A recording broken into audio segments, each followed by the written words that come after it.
through this web, they control the problem as well as what they call the solution.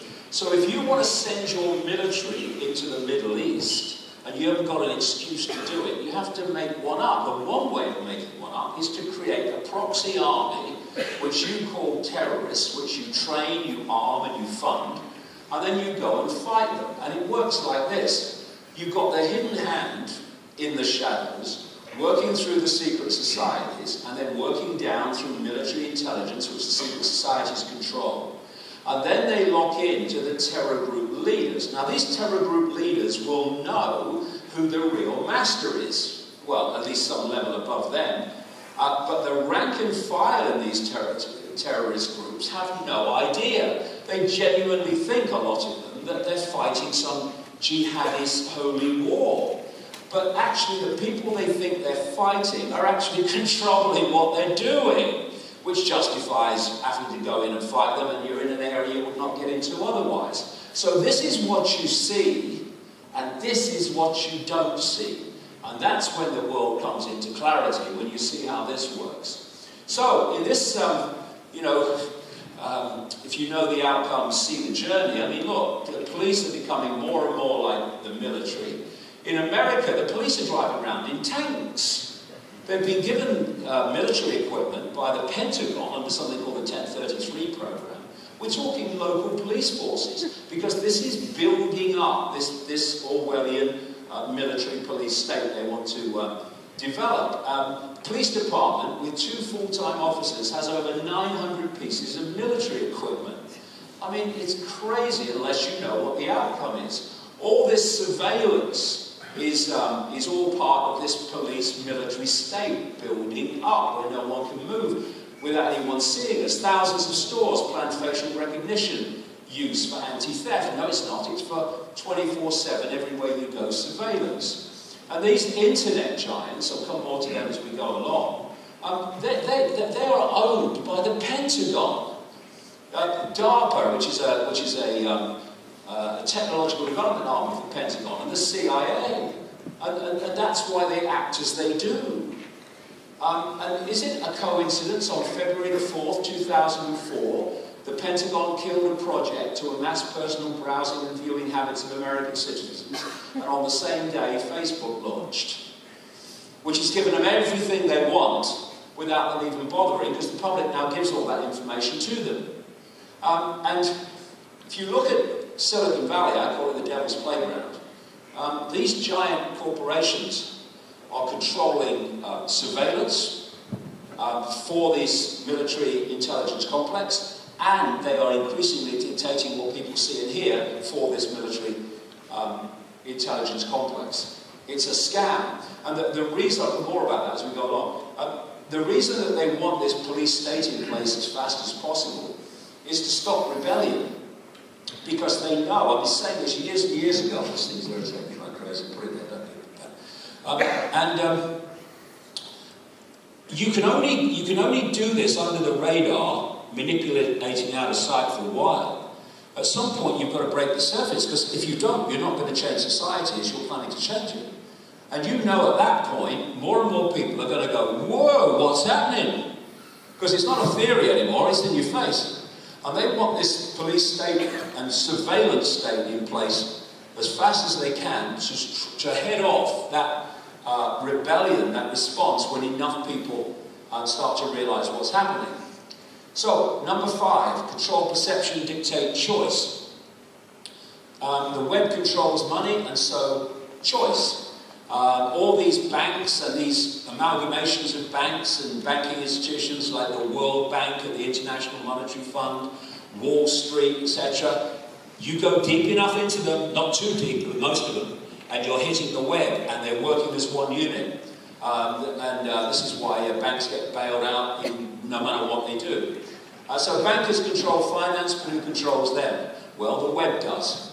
And banking is about controlling money, thus controlling choice of the target population. And they do it by, not least, lending people money that doesn't exist, called credit, and charging interest on it. If you go to a bank and you borrow 50,000 euros, They type into your account 50,000 euros because of the way the banking system works, because it controls the politicians. Banks can lend vastly more than they have on deposit in the form of non-existent money, only in theory money, called credit.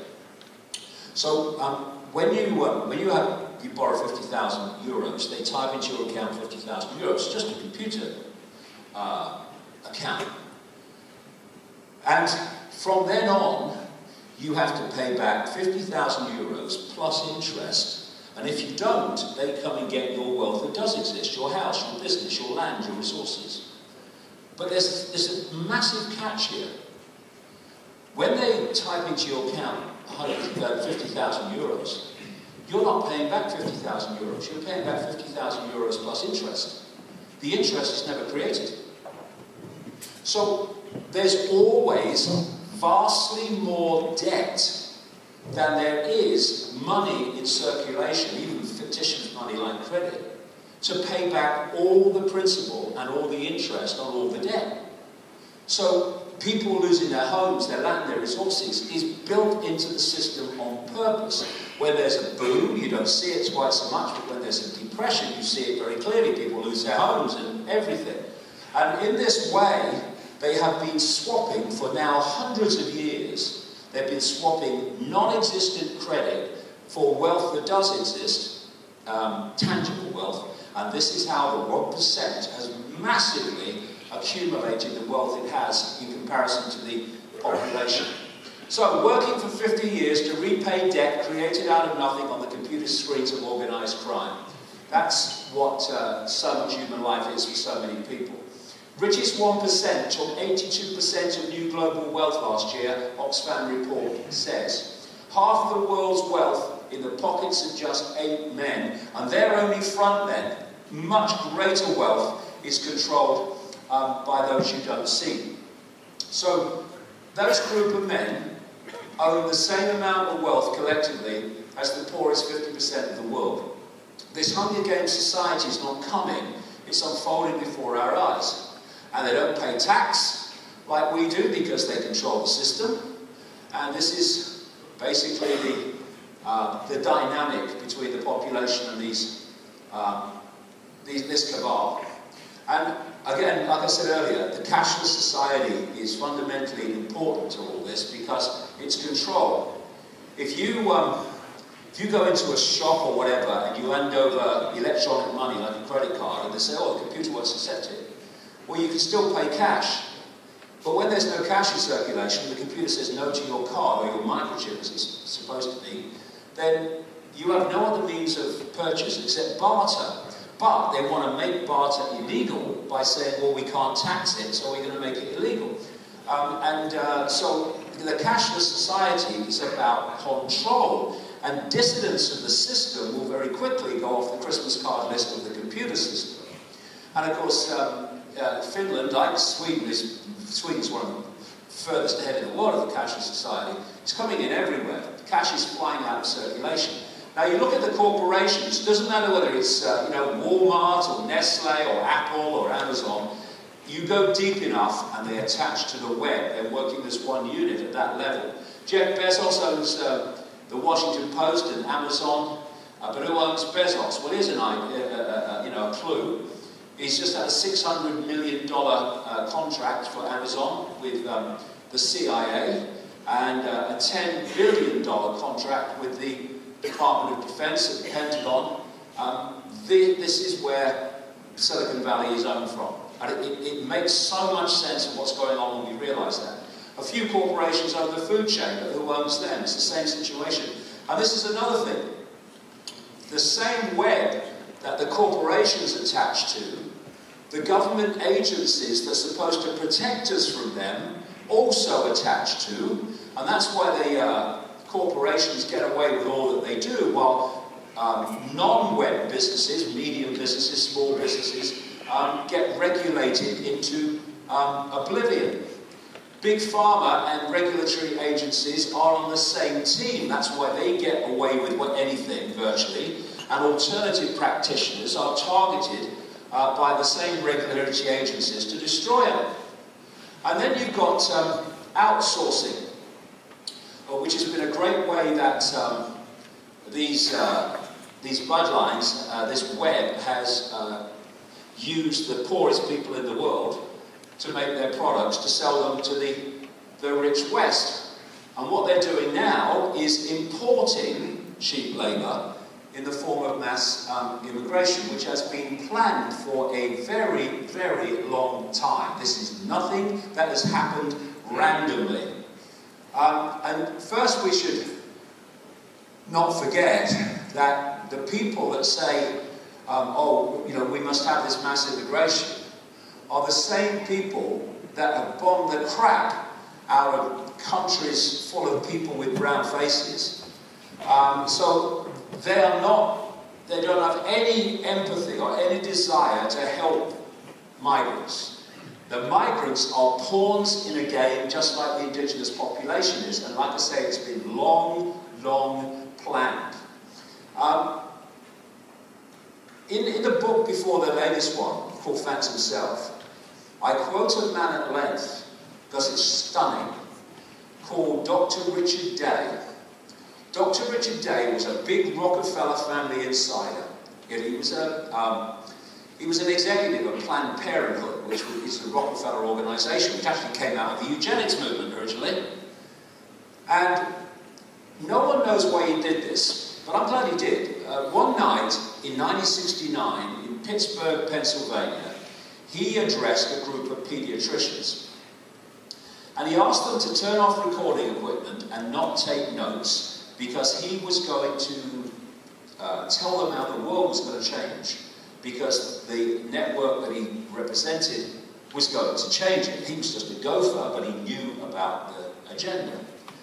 And what he said that night, not in theme only, but in great detail, was absolutely stunning when you look at what's happening now. And there was a doctor in the audience called Lawrence Dunnigan, and he did take notes. And some years later, when he realised actually what Day said was happening, he did a series of interviews for an alternative website. And like I say, what Day described was so accurate in detail of what's happened since and what's happening now, all these years later. And this is what he said at one point. There will be mass movements and migrations of people without roots in their locations, because traditions are easier to change in a place where there are a lot of transplanted people, as compared to trying to change traditions in a place where people grew up and had an extended family where they had roots. And the reason they want to do this is because cultures, individual cultures, whether it's European culture or Middle Eastern culture or whatever, Asian culture, they have no part to play in this new world. They want one blob global culture, and the idea is to destroy them all by bringing them all together and basically just amalgamating them into non-existence. And this is a United Nations document from 2000, in which they're talking about refugees being a replacement migration for Europe and other low-fertility countries. It's not an accident. And another part of this is divide and rule. If there's a few and you're controlling the many, you've got to play the target population against each other, put it at war with itself. So another part of this, and again I've not been saying this now, but for a while, is to bring a situation about in Europe and in America, which they're doing, and divide and rule the population between the migrant population and the indigenous population. And what they want us to do is to see everyone as a group. So this group good, this group bad, instead of what mature people do, which is look at individual behaviour, no matter what colour they are, religion they have, whatever it is, you look at individual behaviour. Because you show me any group of people, any religious group, any racial group, and I'll show you within them lovely people, okay people, and psychopaths in every group. But what we have is this group judgment now. That group good, can't say anything about that. But that group, oh, say what you like. And it's all part of this divide and rule. So you've got people saying, you're all racist, others saying you're all terrorists, then it's all you're all Nazis, you're all criminals, and they are in hysterics, because that's what they set out to do, to create this situation. And while you hold people apart, they can only see each other, and they can't see the strings being held by the same hands on both of them. And here's another thing to remember. How do you know if it's the agenda? They ban or abuse you for discussing the subject or having a contrary opinion. The reason they do that...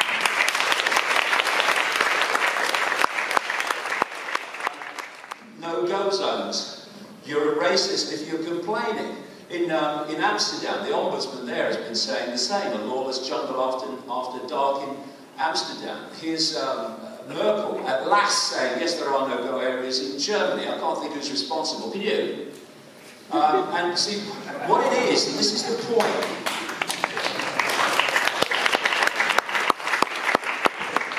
If people are fleeing war, not least wars created by the West, although we didn't start them, the bloody governments did, then of course you want to look after people and be humane and have empathy.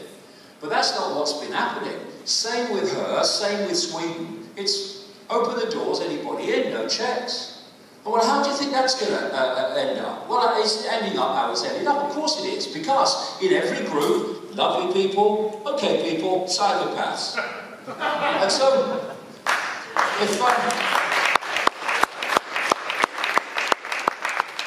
so this Soros-funded, overwhelmingly, in terms of the organisations, and so-called progressive mentality, which is completely hijacked the traditional liberal left that I was part of. Before I realised the whole of politics was a freaking hoax, that was some time ago now. But this opening of bloody borders.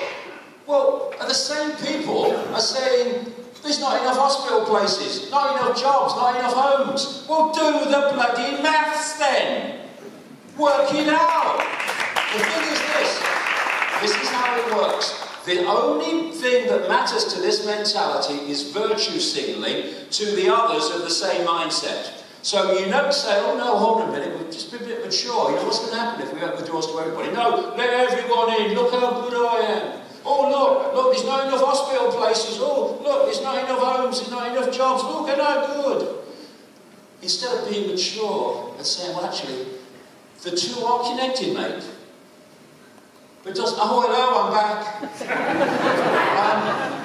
Yes, in my latest book I go into this in some detail. His Open Society Foundations are massively behind this vast movement of people into Europe, massively behind it.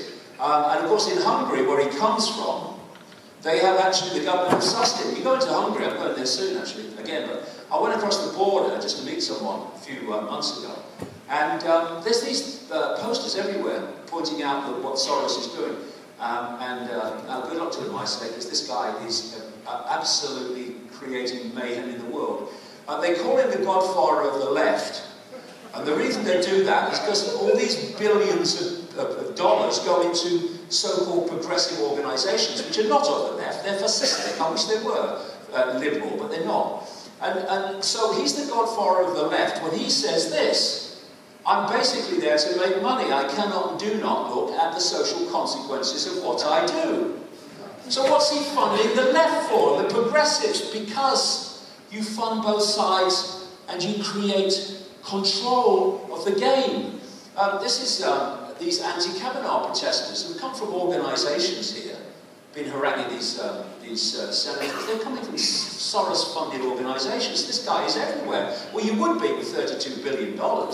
So all this stuff that's come out of the universities and the colleges where there's no debate, just abuse for having a different opinion, it's all coming out of this Soros-funded network. So you fund the left, people like Sheldon Adelson, Trump's biggest funder, fund the right, and you control the game. It's just how it works. And they're being played like a violin, these people. It's like Martin Luther King said, nothing in all the world is more dangerous than sincere ignorance and conscientious stupidity. And unfortunately, that's where we are with so many people of the so-called left. Now, these next three are fundamentally connected, and the fourth one connects into everything. Hide the real goal. We're now looking at where this has been leading all these years.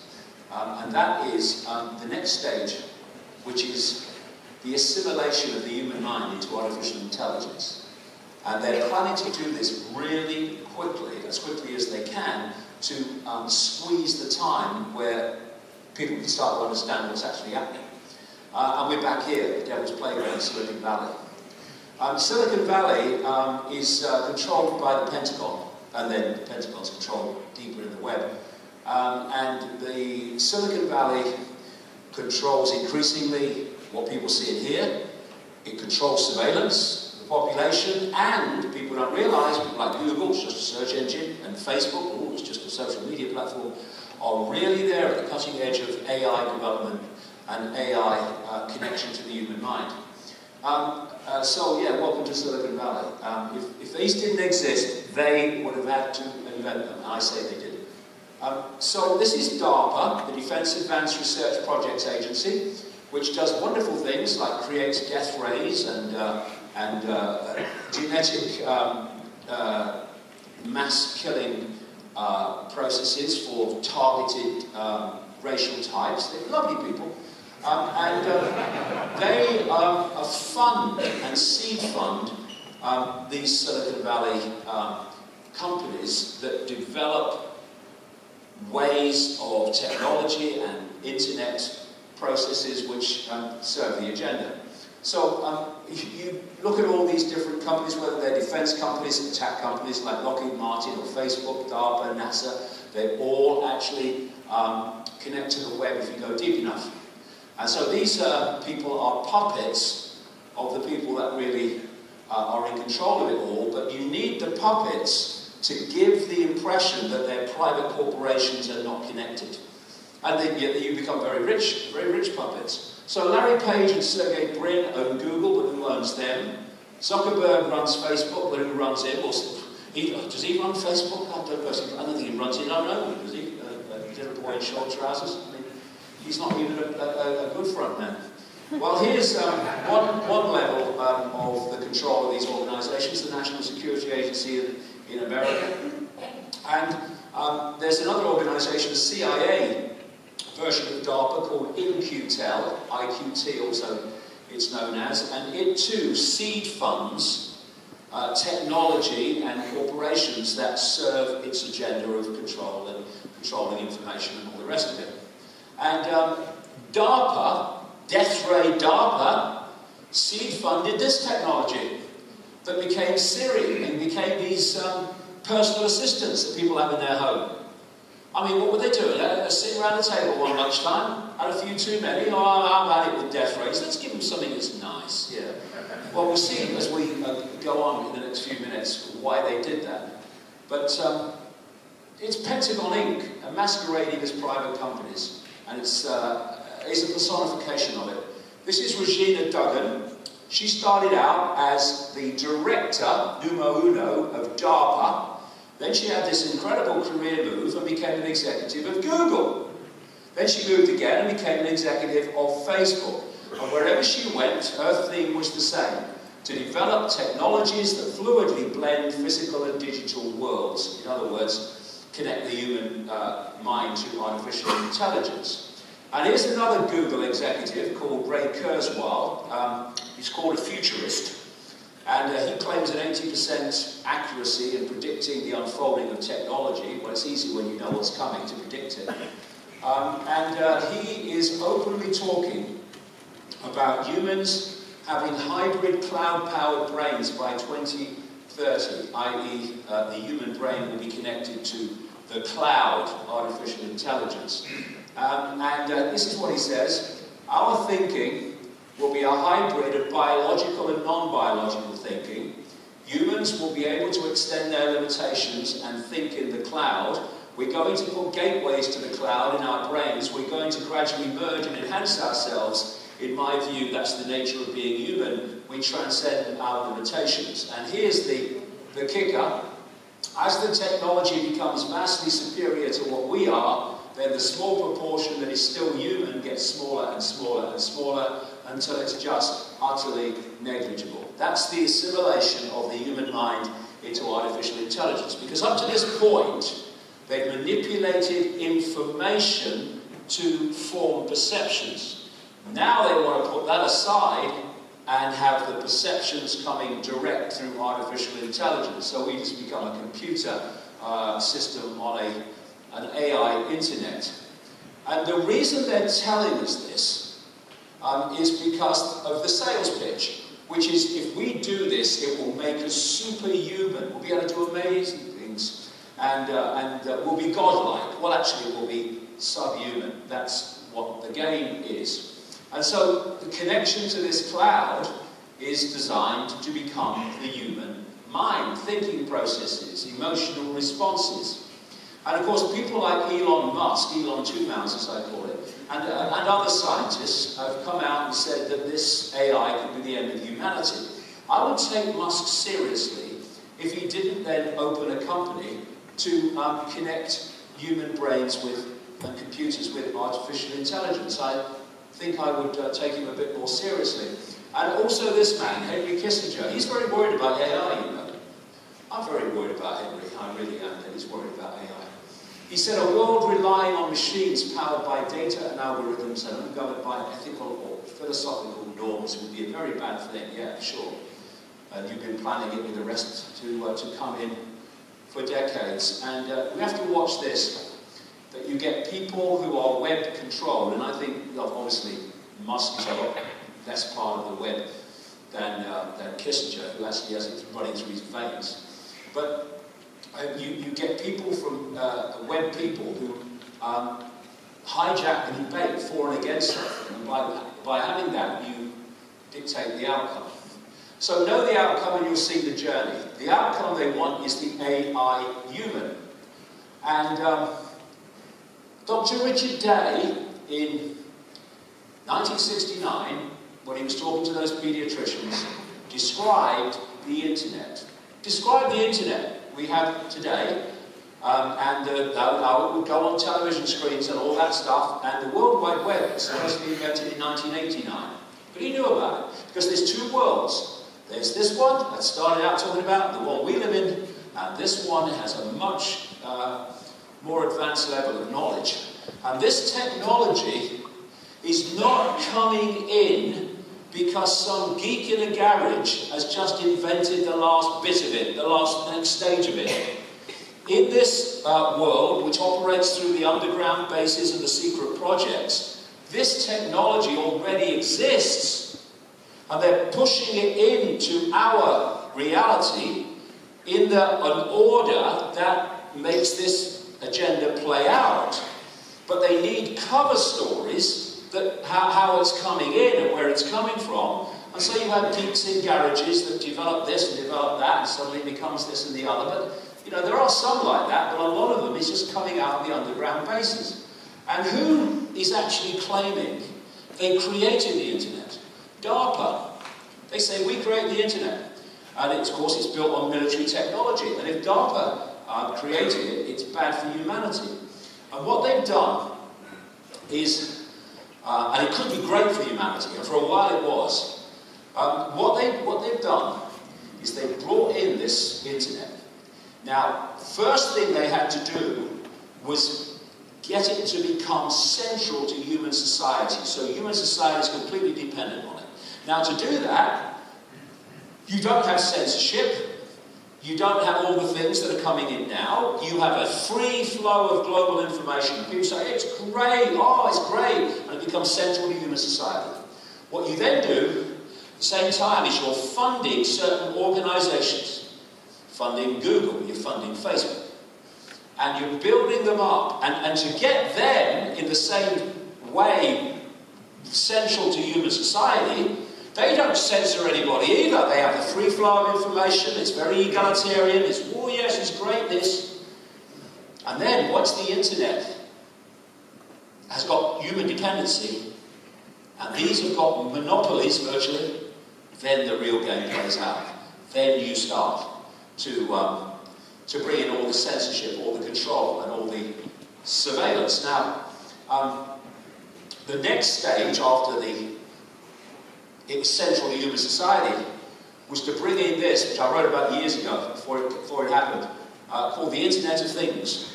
That's when you connect virtually everything to the Internet now, the Internet of Things. And the next stage, which they have a name for, the Internet of Everything, that's designed to include the human mind connected to the Internet and AI. So whoever controls AI and the Internet controls the human mind, the human collective mind, the human individual mind. And if you're going to create this cloud, so no one can escape from it, so this cloud covers every square inch of planet Earth, you're going to have to fire this Wi-Fi cloud from space. And that's why these companies and others, on a scale that beggars belief when you do the research, are putting up satellites all around the Earth, beaming Wi-Fi back at the Earth. And one of the people that, whose rockets are doing this more than anybody else is Elon Musk and his company called SpaceX. Very worried about humanity he is. And this is why you have Wi-Fi everywhere. You can't get away from it. It's this cloud. This is what these smart meters are all about. Electromagnetic clouds in every home and business. And another word for the cloud is, or the name is the smart grid. That's why all these things have smart in front of them. All these smart technologies are designed to communicate with each other as one grid. So we have smart television, smart phones, smart watches, smart meters, and such like.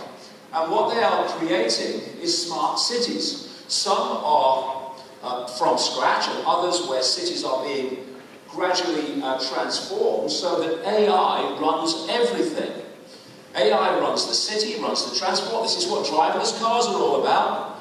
You know this Uber organisation? You have Uber in Finland.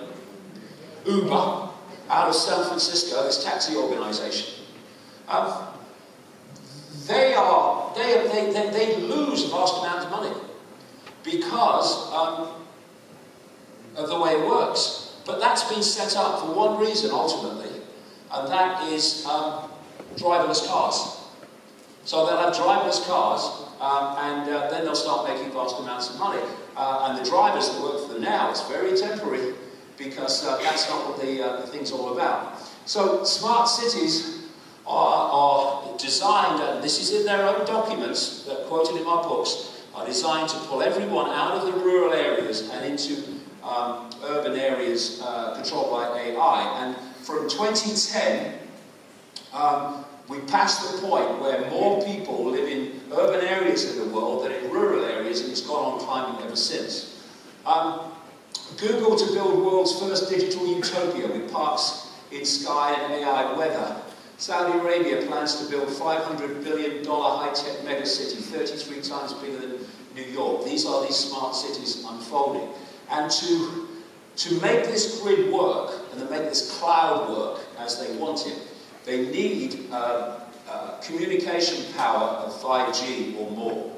And that's why the 5G is being rolled out without any testing, and the American government have admitted this openly, any testing for its health and psychological impact, which is going to be massive because of the nature of its frequency. And what they say is, we're not going to have regulations and tests because we need to roll it out now to make billions of dollars, and that's what matters. And of course, like everywhere else, this 5G is being rolled out, but what the hell is it? Well, first of all, technological radiation affects the human health and human emotions, human psychology. Anyway, if it's not in sync with the body, and of course it's not, because the body is a holographic expression of information fields, called the auric field, etc. DNA operates electrically. The brain, of course, communicates electrically, and the body is electrical, is electromagnetic, etc. So any technological frequency that disrupts that is going to manifest as mental, emotional, and physical dis-ease, disharmony. That's the process by which it's harmful. But this 5G technology is massively more destructive than anything we've had before. In America, the same frequencies are used by the military and law enforcement to disperse crowds, because they fire it out at the crowd, this frequency, and people have the feeling that their skin is on fire, because your skin and your sweat ducts, etc., as scientists have shown, are like an antenna picking this stuff up. And because 5G doesn't travel very far, instead of having big towers pouring this stuff out from a distance, you're going to have little boxes all the way down the street, outside homes, schools, and all the rest of it, children's bedrooms, pounding out this 5G frequency. And so many scientists have actually come out and said, look, you cannot introduce this without testing, but they're of course ignored. So this is about bathing the world in this 5G shite. Now the reason they can do this without testing is the tech companies bringing this in attached to the web, and the government agencies that are supposed to protect us from them also attached to the web, and so they get away with it. Obvious journey. Stage one, you get people addicted to technology that they hold, and you particularly target the young, because they are going to be the adults when you want to bring this in full blown. So 1 in 3 children in America use a mobile phone or tablet before they can talk. And they're calling it now digital heroin, because it addicts the brain, just like a drug, to this digital electronic stimulus. Giving your child a smartphone is like giving them a gram of cocaine, says top addiction expert. Children as young as 13 attending smartphone rehab as concerns grow over screen time. And this is Aldous Huxley. He died in 1963, but he wrote Brave New World, came out in 1932. George Orwell wrote 1984, came out in 1948. 20 years later, Dr. Richard Day actually was another version of knowing the story. 1984 and Brave New World were not coming entirely from their imagination, because if you can access this other world, you can know about technology and possibility long before it ever enters the public arena. And that's why both Orwell and Huxley wrote about stuff that only now is coming in.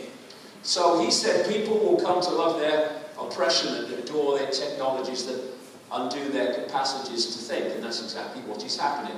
So stage 2, after the holdables, are the wearables. You want to get in the body, so now you want to get on the body next. So it's your Google Glass, it's your smart watch, it's your Bluetooth, etc. And then you go to where you've been going all along, get inside the body, implantables. And I've been writing about this since the early 1990s, and this was the plan. And just come out of Sweden, well, they're being shipped in Sweden. You said to people, why have you been shipped? Well, it lets me open the door without being able to having to push it, you know, just do that, and the door opens. And I'm thinking, you lazy bugger.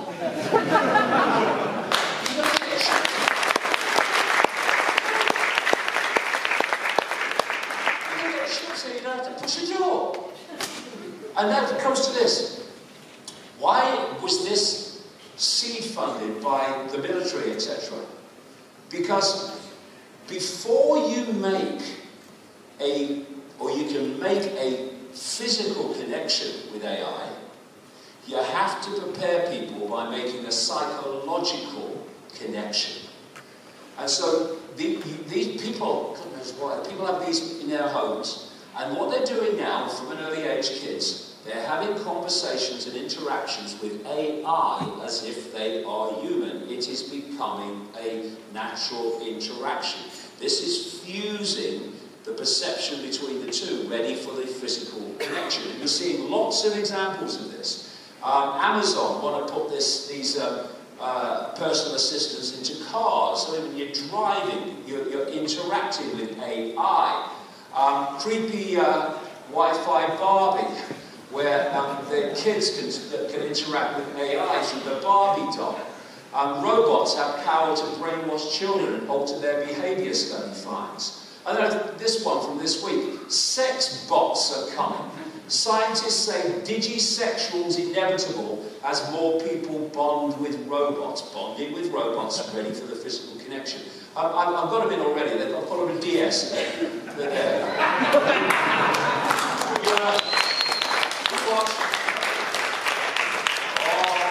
There'll be a lot of transgender in the hierarchy before long, robots. Anyway. Mind control, AI, the assimilation, and it's not just with the microchips that you can see, it's also through something called smart dust. Again, smart dust. These are nanoparticles for wireless communication with each other and anything they connect with. Anything that has this, contains this smart dust, this neural dust, digital dust, nanobots, will be in communication connection with anything else that has these bots. So they want these everywhere. This is Kurzweil.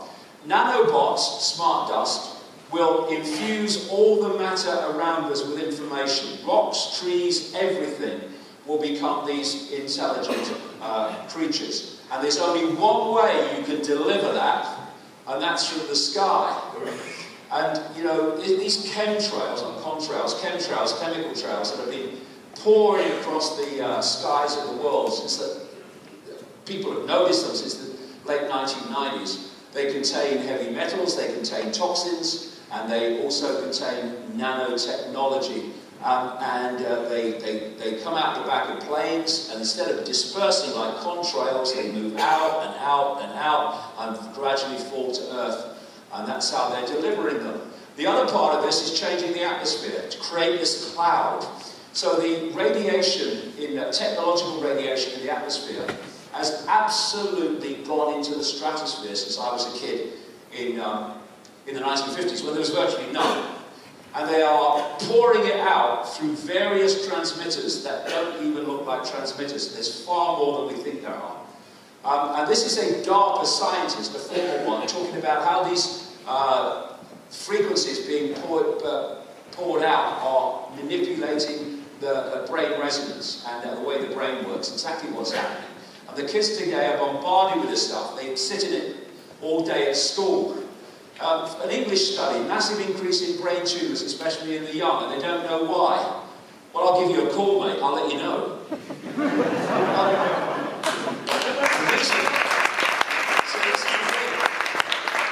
They bloody do know why, but if they said why, there'd be a debate about these things, and maybe things would change. But no, say you don't know why.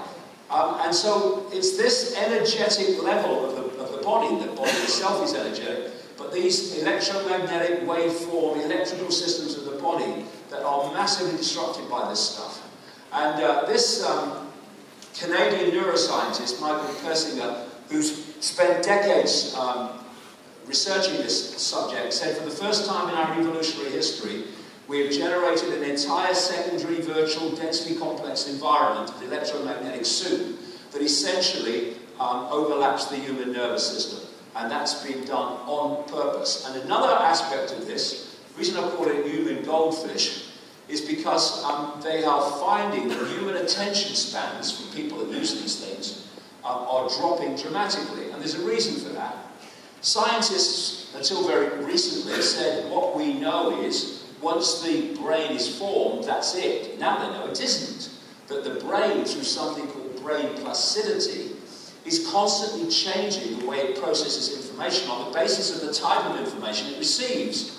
And in this incredibly short time, the brain has been bombarded with this new information source, this digital electronic information source, and it's become addicted to it. And also, it's changed the way it's functioned because of the different information and nature of the information it's receiving. So AI, of course, is massively relevant to jobs. And what they've been doing is manipulating the human race to build our own technological prison, believing it to be our technological revolution. Welcome to the real world. This is where they want to go. This is why the media are pushing it, and it really is summoning the demon, and we need to wake up to it real fast. And then there's the question, what is AI? What is this intelligence? People say, oh, AI this, AI that. Yeah, but what is it? Never hear this question. This is a famous media physicist in America called Kaku. And he said, you ought to fear robots, not aliens. So what I said underneath was, well, what if the aliens are controlling the robots? What if this other force I've been talking about is the aliens? You see, or AI is the aliens. Because you see, we've got to get out of the idea that consciousness, other life, awareness, intelligence, only comes with 2 arms, 2 legs, a torso and a head. It doesn't. It's a state of awareness. They can take many forms, including the form of what we call AI. And I'm not talking about algorithmic AI and the coding. I'm talking about much deeper levels of it, where it is an awareness in and of itself, which is where they want to go. And whether you accept that or whether it's just, you know, algorithmic AI, whatever, we're being invaded by this stuff on purpose. Next one, totally connected, doesn't seem so, is the genetic rewire. Know the outcome and you'll see the journey. Further ahead, though not that much, they want a synthetic human to replace the biological human form.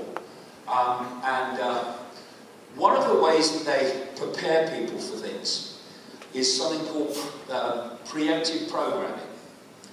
The world they want to move us into is so fantastically different to what we've known up to this point, especially someone like me, born in the 1950s. It's a totally different world now, frankly. And there's a big problem for them, which is the chasm of difference between what people have been used to and where we're being taken very quickly. And so what they've been doing is portraying the world they want to take us into in movies galore and in television programs. And what it's doing is subconsciously, even consciously, but certainly subconsciously, it's making us familiar with that world. So as it comes in real terms, it's not such a fantastic shock because of the preemptive programming before it comes in. And this is why you're now seeing these programs and movies about synthetic humans and synthetic robots. We're being prepared for it. 150 scientists just met in secret to discuss creating a synthetic human genome. A step closer to designer babies, scientists will create synthetic human DNA in just 5 years. And this is a story about 2 years old. Researchers develop an artificial nervous system that gives robots the ability to sense touch. And you see how close these synthetic forms are now getting compared with the human body. And that's only what we see in the public arena. It's not what the cutting edge really is, way outside the public arena. Now this synthetic human will have no sexes and no procreation, no ability to procreate. It will be done in, if you like, laboratory means. And this is exactly what Aldous Huxley described in Brave New World in 1932. He said, natural reproduction has been done away with, and children are created, decanted, and raised in hatcheries and conditioning centres. From birth, people are genetically designed to fit into one of 5 castes, which are further split into plus and minus members, and designed to fulfill predetermined positions within the social and economic strata of the world state. And this is the maternity ward if we go on allowing these crazies to run our world, which brings me to this. Know the outcome and you'll see the journey. What is transgenderism? See, this is how it works. What you do is if you start something on the basis of something that's very reasonable, that's the foot in the door. So what you do is you start it. You say, we've got to stop discrimination against transgender people. Okay, I'm first in line. We don't discrimination against anybody. It's childlike. Okay.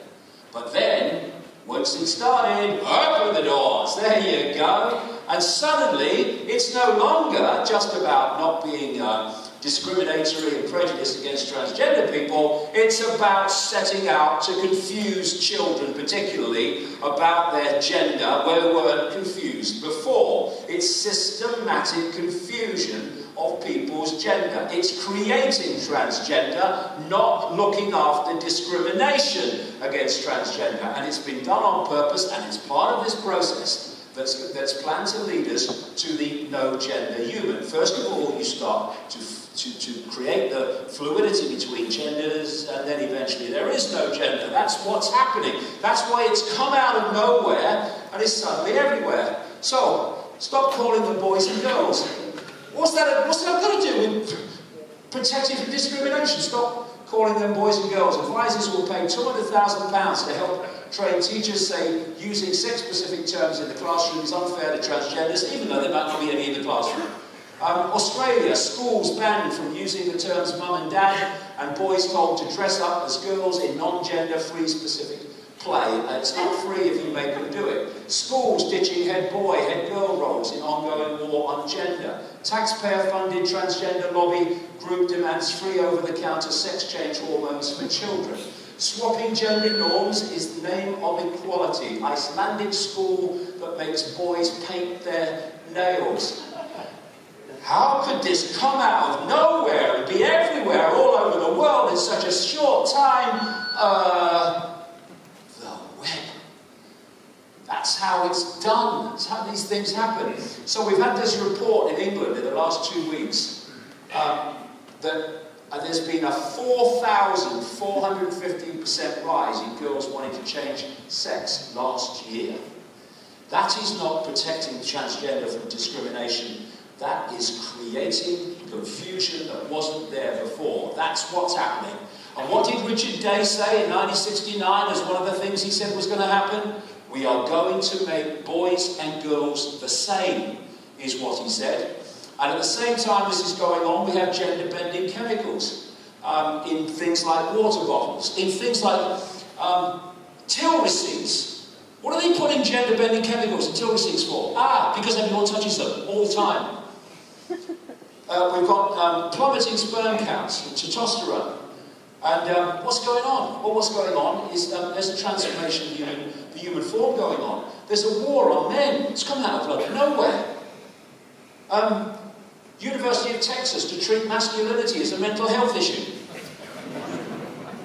I mean, you could make this stuff up, but you don't have to. And this is what toxic masculinity is. Backbone.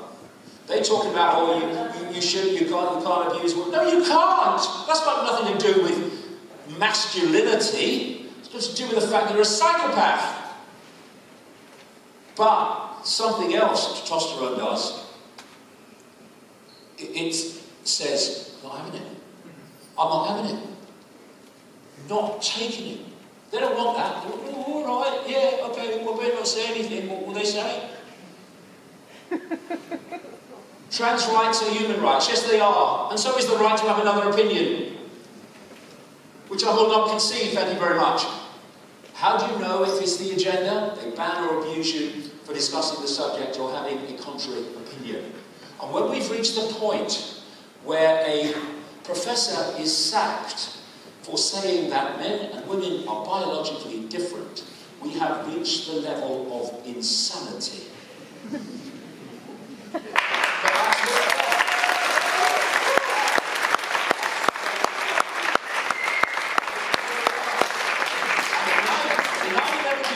I've just read it again, is the greatest fairy tale since Alice in Wonderland. And this is why now free speech is the new evil, where free speech is being targeted everywhere. Why? Because free speech is the freedom to speak. And if you have the freedom to speak, you have the freedom to have another opinion and challenge the prevailing narrative. So free speech is the last thing they want. They must destroy that. Because otherwise they're not having only one narrative heard by everybody. Here's Zuckerberg. I'm optimistic. AI bots, here we go, will flag, censor, hate speech, brackets, other opinions we don't want people to hear, before it's posted within 5 to 10 years. It's actually going to be less than that if we allow this to happen. Now, this is important. This is deleting things before people see them. Silencing speech and opinion before the point of delivery. This is the key thing. What I say is, people should be allowed to say whatever they like. Now, for a very important reason, there are laws against inciting terrorism. There are laws against encouraging people to burn your house down. But that's after the point of delivery. Once you start censoring before the point of delivery, you are giving an authority power to decide what people hear and what people don't. And what they do, as they've done, is they start out, they try to give you a very good thing that you'll agree with. They say, we must censor jihadis and the people inciting terrorism. And most people go, yeah, well, yeah, of course, that's a good idea. No, it's not. It's not for this reason. Well, another reason. Do you want to know who's inciting terrorism, or do you want to hold in the background? But also, if they do, there are laws against it. But while you have people not censored before the point of delivery, at that point there's no authority that can then decide what people hear and don't hear. It's impossible, because you can't censor before the point of delivery. So what they do is, it's jihadists, it's, we're going to stop them, yeah, and then it's, oh, now we've got to stop hate speech. What's hate speech? Anything we say it is. And then we've got to stop, and so it goes on and on. And this thing before the point of delivery, censorship, is so important. Soros funded social media censorship plan. This guy's everywhere. Google and Soros-backed fact-checkers join forces to control news search results. We have shadow banning, where you can actually post, but the algorithms say it doesn't go anywhere. And then there's political correctness, which is the population being manipulated to silence itself. And political correctness is being driven, of course, by this Soros-funded progressive mentality. George Carlin, the great American comedian, said, political correctness is fascism pretending to be manners. And it's exactly what it is. I'm offended. So bloody what? Live with it. Once you're offended, Trump's my free speech. Free speech is dead. I mean, this is how far we've gone. There's a sock company, a clothing company. It makes socks for kids. It puts a Lego man on the socks with a drill.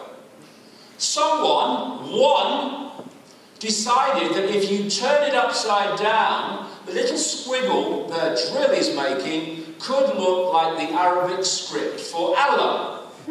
Now, what you would say is, get a frickin' life, right?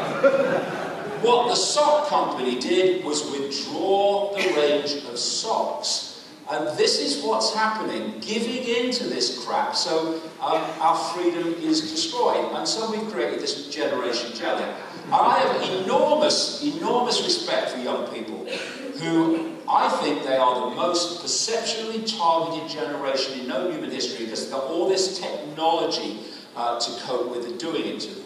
Those young people who have been through it and seen through it and still have control of their own mind are testament to the power of consciousness over programming if we take our minds back. But lots of people have fallen for this, and basically only one opinion is allowed, and that's theirs, and any other opinion. Well, this is the way the mentality goes. Because I'm right, anyone that disagrees with me is by definition wrong, and because they're wrong, well, why should we give free speech? They're wrong. No need for free speech for them. For me, yes, I'm right. For them, no, because they're wrong. This is the mentality. So, the rights of others are offensive. We demand you restrict them. And of course the system goes, yes. Oh, yes. We'll silence those naughty people so they don't upset you. And